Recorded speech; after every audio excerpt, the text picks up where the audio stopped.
신의 아이 1 야쿠마루 가쿠 지음 이정민 옮김 프롤로그 서점에서 책을 뒤적이고 있는데 아이디어가 떠올랐다. 나는 책을 덮고 뒷표지에 적힌 가격을 확인했다. 3,200엔. 최근 시행된 새로운 법률에 관한 책이다. 아무리 전문서라지만 고작 이 정도 내용으로 3,000엔이나 뜯어내려 하다니 그야말로 사기 아닌가 싶어 속으로 웃으면서 책을 도로 책장에 꽂아놓았다. 머릿속에서 아이디어를 다듬으며 다른 책장도 둘러봤다. 시야 안쪽에는 아까 읽은 책의 글귀가 선명하게 비추어졌다. 그 중에는 알지 못하는 용어도 몇 개 있었다. 법률서 여러 권을 참고해가며 내가 모르는 용어의 의미를 머릿속으로 메꿔 나갔다. 이 아이디어라면 돈을 왕창 벌지는 못해도 그럭저럭 먹힐 것 같았다. 확신이 들자 나는 법률서 코너를 뒤로 했다. 그러고는 에스컬레이터를 타고 지하에 있는 만화 코너로 내려가 미노루를 찾았다.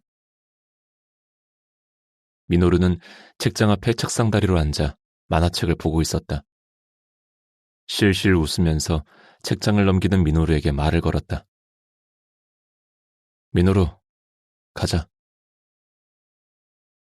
만화책에 푹 빠진 미노루는 아무 반응이 없었다.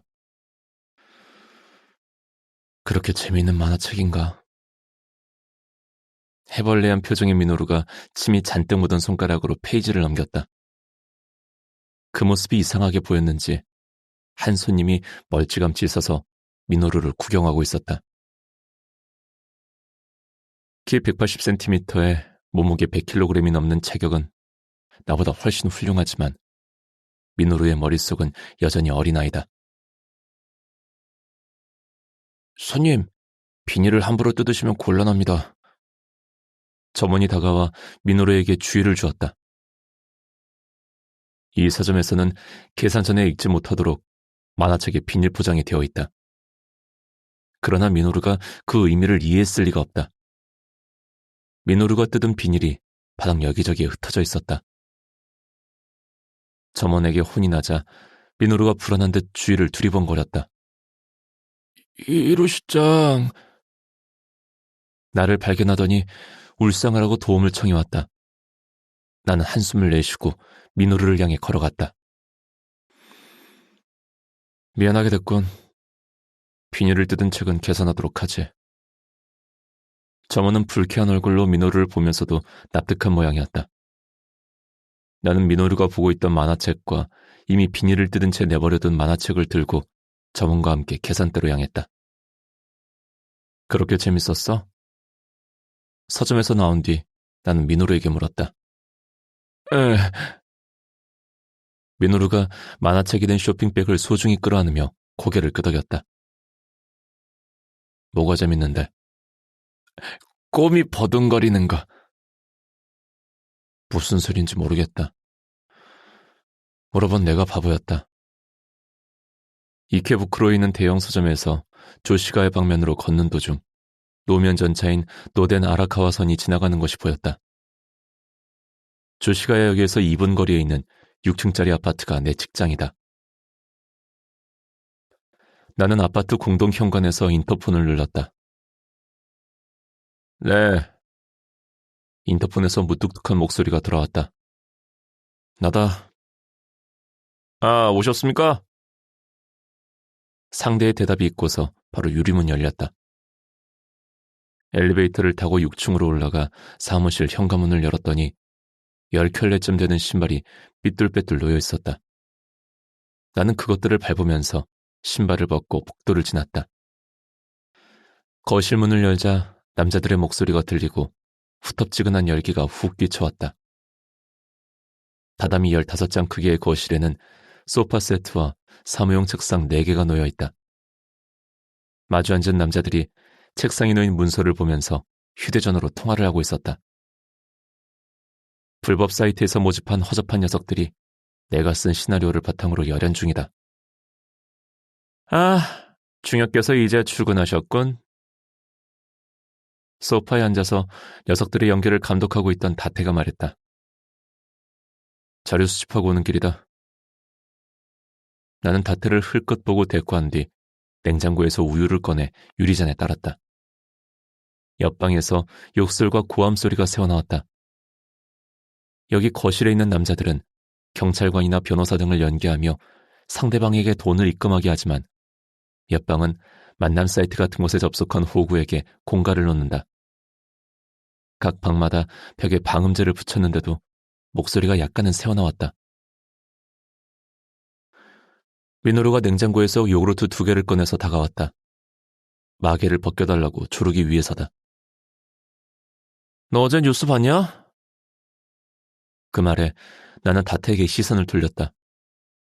그러고는 바로 대답하지 않고 민호루가 가져온 요구르트 마개를 벗겨주었다. 이 시나리오가 나오던데 이제 이것도 못 써먹겠네. 다태가 남자들을 향해 턱을 치켜들었다. 어제 뉴스는 나도 봤다. 뉴스에서는 내가 짠 전화금융 사기 수법을 소개하면서 주의를 당부하고 있었다. 한동안 쓸만한 줄 알았기에 놀란 것은 사실이다. 새 시나리오는 생각해두었다. 무로이 씨와 상의해서 허락이 떨어지면 시나리오를 넘겨주지. 무로이는 나와 다태의 고용주다. 방 3개의 거실, 식당, 주방으로 이루어진 집인 이 아파트는 물론 일하는 데 쓰이는 대포폰이나 은행 계좌, 각종 설비도 전부 무로이가 마련한 것이다. 하지만 무로이가 이 아파트에 오는 일은 없다. 나와 다태 둘에게 이 일을 맡겼기 때문이다.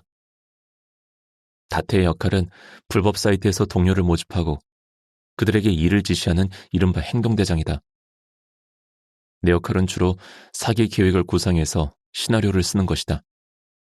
그 밖에도 컴퓨터에 관한 일이나 전문 지식이 필요할 때는 내가 나선다. 하지만 같이 일한다고 해서 서로를 신용한 것은 아니다. 다태는 내가 무로이에게 거두어지기 1년 전부터 이미 수하로 일했다고 한다. 나이는 23살이라고 들었지만 다태라는 이름을 포함해서 어디까지가 사실인지는 모른다. 한 가지 확실한 것은 다태의 온몸 구석구석에는 문신이 새겨져 있고 항상 그것을 슬쩍 보이면서 거드름을 피운다는 것이다. 그동안 어떤 패거리와 어울리며 어떤 인생을 보내왔는지 쉽게 상상이 갔다. 호감이 갈 만한 유형의 인간은 아니지만 이런 일에는 나 같은 인간이 필요한 동시에 다태 같은 인간도 필요하다. 이곳에 충동적으로 모여드는 어리석은 자들을 통제하는 데는 다태의 흉폭함이 때로는 도움이 된다. 나는 유리잔을 들고 내 방으로 갈 참이었다. 야, 바둑이도 데려가. 다태 말에 나는 시선을 보냈다. 눈에 거슬리잖아. 저 쓸모없는 녀석 좀 데려오지 마. 도대체 왜 저 녀석한테까지 보수를 지불해야 하느냐 말이야. 그만큼 내가 일하고 있는데 왜 불만이지? 적어도 너보다는 훨씬.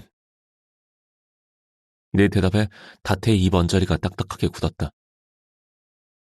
무로이 씨가 아껴준다고 해서 너무 나대지 마라. 다태가 찌르는 듯한 시선을 보내왔다. 그 시선을 무시하고 민호루를 데리고 내 방으로 향했다. 방에 들어가자마자 민호루는 바닥에 책상다리로 앉아서 만화책을 펼쳤다. 나는 의자에 앉아 컴퓨터 전원을 켰다. 인터넷 창을 띄우고 아까 머릿속에 넣었던 용어 몇 개를 재빨리 검색해봤다. 화면에 수많은 정보가 나타났다. 마우스로 화면을 스크롤해가며 밀려드는 정보의 파도를 머릿속에 흡수했다. 컴퓨터를 다루기 전까지는 서점에서 얻는 지식이 내 전부였다. 서점은 무한히 펼쳐지는 지식의 우주다. 나는 매일 그 우주를 떠돌아다니며 살아가는 데 필요한 것을 머릿속에 차곡차곡 축적했다.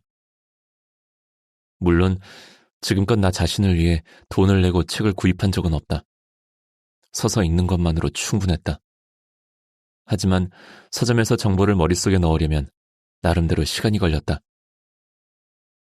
그런데 컴퓨터를 사용하고부터 정보의 처리 능력이 한층 빨라졌다. 우유를 한 모금 마셨다.